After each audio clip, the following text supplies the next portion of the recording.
చాలాసార్లు చీరలు కొనేటప్పుడు మనం ఫస్ట్ ఏం చూస్తాం? ప్రైస్ చూస్తాం. తక్కువకు వస్తుందని హ్యాపీగా కొనేస్తాం.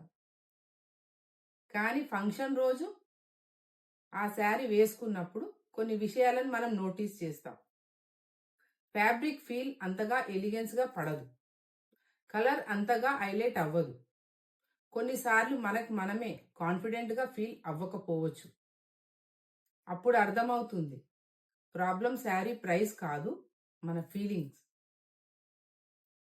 చీర అంటే జస్ట్ ఒక క్లాత్ కాదు, అది మన ప్రెజెన్స్, మన కాన్ఫిడెన్స్, మన ఫీలింగ్స్. అందుకే నేను ఎప్పుడు ఒకటి చెప్తాను, తక్కువకు వస్తుందని కొనడం కాదు, మన కోసం కరెక్ట్ శారీని సెలెక్ట్ చేసుకోవడమే ఇంపార్టెంట్. ఈ పోస్ట్ ఎవరికైనా యూస్ఫుల్ అనిపిస్తే వాళ్ళని ట్యాగ్ చేయండి.